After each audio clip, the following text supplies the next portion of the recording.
I hope you enjoyed that little ride. That was like 15 minutes of driving. That's because people around here don't know how to drive. But anyway, what's I saying? Oh yeah, the guy who was homeless and the rich guy. In the Bible, it explains about people's wealth and how God could take that wealth away, and what happens when you're not, being humble and merciful and have empathy over people who doesn't have a lot of money. So, my thing is this, that in the Bible there was a guy that was rich, and he walked past this poor man every day, and the dogs are licking his wounds. He's dirty. He's just jacked up. The rich man died, and he went to hell. Now, most people are like, oh my God, if I'm rich and I don't get money, I'm going to go to hell. No. That's not what the story is trying to narrate to. So, this is what happens. So, when the man who was rich died and went burn in hell, he saw God. He kept asking God for mercy, so God showed up. And he saw the poor man in heaven. And the poor man was living the best life. He was drinking, eating, clean, looking healthy than ever. He's just having a great old time up in heaven. And the rich man kept begging for the poor man to give him food. Well, actually, mainly water, because hell is hot. Like scorching hot. Like hot that your whole skin fell off kind of hot. So the rich man keeps asking the poor man give him some water. And God said, no, he cannot. You are condemned, and you're in hell. You can't get anything. No water, nothing. And the rich man complaining how his throat is so hot. He complained about, he's so hot. He's burning up. He's hot. And he's keep begging for God for mercy. And God sit there and explained to him, when he was alive, the poor man, even though he didn't say anything, he was asking for mercy. He was asking for somebody to give him food or clothes or water. And all the rich man did just kept on walking by him and call him names.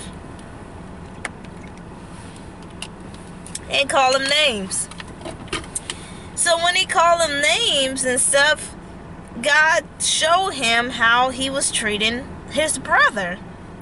So the rich man understand when he was on earth, he was being very selfish, was not showing no type of empathy, and did not care about this poor guy. He was living his best life, being rich, and have all the material things on his legs, right? So the rich man asked God, can I talk to my brethrens to let them know about this horrible place, so their souls can be saved, so they don't be burning in hell like I am? And God said, even if you show them, they will not care. They will not care. And they will not believe you. So I want to make sure that's what God said. I'm not sure, but I'm pretty sure he said they won't believe you either. Because the reason why they would not believe him, and the reason why they would not hear his warning, is because, as you can see, what all these wealthy people and rich people doing now. Now, like I said, it's cool to donate donation to organizations that help people. But as so far as all the years go by, a lot of organizations are just there to get rich by themselves, and they don't really help the community. And there are really truly some organization that really does help people. But the problem is they don't get lift up. And then worse, people just don't trust organizations anymore. Because for decades we've been hearing on the news, radios, or even reading articles that so many organizations, we donate money to them, and you find out that most of the employees buying expensive cars, buying the best homes, they use that money that your heart want to help somebody else to benefit their luxury lifestyle. And that's the reason why people give celebrities a lot of side-eye about donating money to different organizations. Because it's like, you do realize some of these are crooked. And you do realize that some of this money may be only going like 10% to the people, maybe 25%. So that's why people, and then I didn't know this, but a group of people told me that, you know, when people donate money to charities and stuff like that, they get a tax break, or what is it? Help me out here. They get a tax written off, right? So, you know, when you do your taxes and they saw you donate, they're not going to take too much money out of your bank account or your taxes because you donate. And so it makes me wonder. Now, we don't know the human heart like God does, but it makes me wonder if most people that write a check, are they just doing it so when they do their taxes, they don't have to pay a whole lot, they can pay less? You know what I'm saying?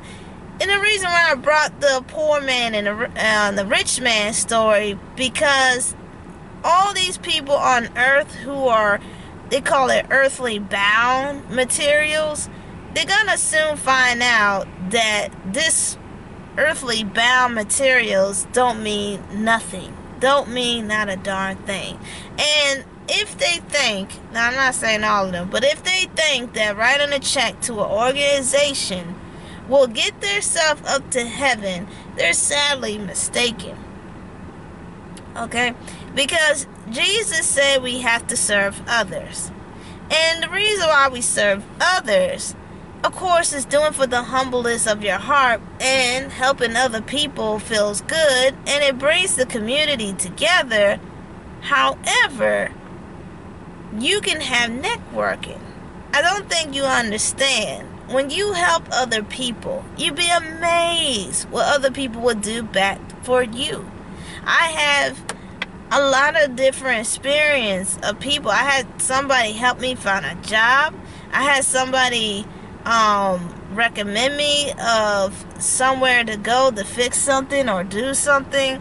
I have people that just kindly just give me stuff, because stuff that I probably needed, and they just give it to me. When you help other people and you do a service to other people, your blessings and networking will come back. For example, I was looking for a job or something, and one of my friends used to work somewhere, and they say, hey, yeah, definitely, I recommend Jasmine. Please hire Jasmine. She's a hard worker. She's excellent, blah, blah, blah.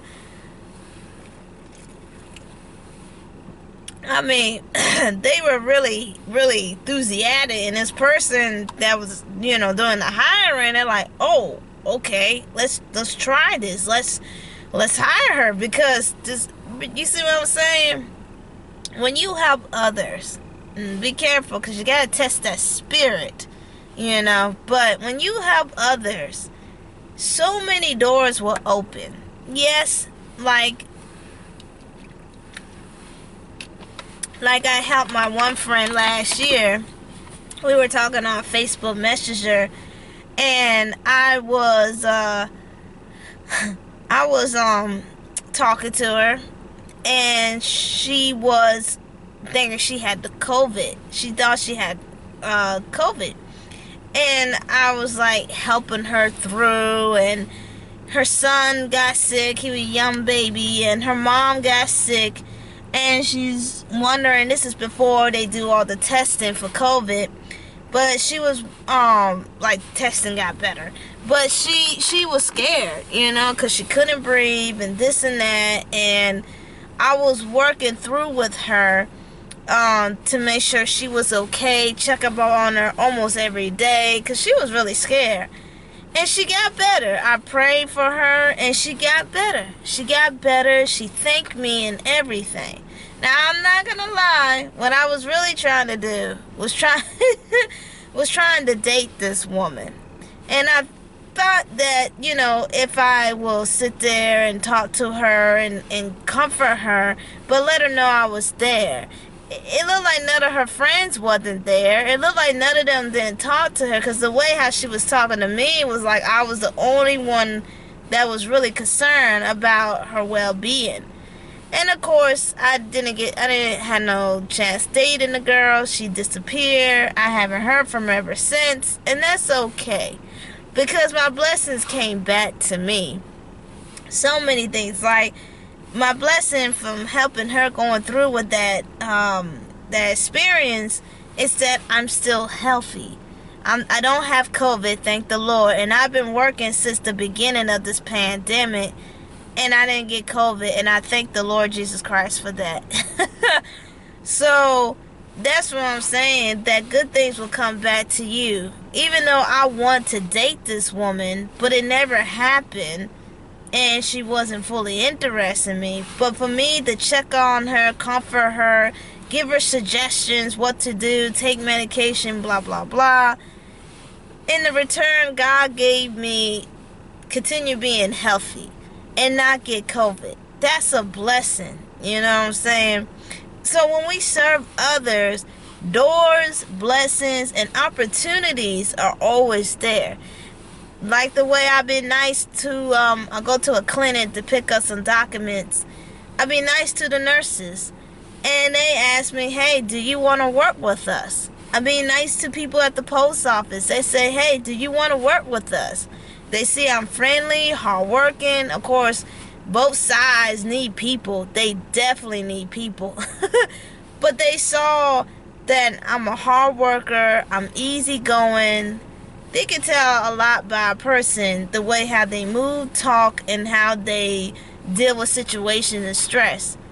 And when you help people, understand people, the doors will open. So let's just say if I lose this job that I'm working now, I know that I will definitely get hired immediately at the post office or immediately at the clinic. Not just because they definitely need people, but because they know they can rely on me. They can rely on me. And so this is the reason why Jesus say serve others, because good things will come back to you. Now all these rich people, as you can see, not all of them, because some, and it's very little, some are walking the path of the Lord. I'll come back with my part 3.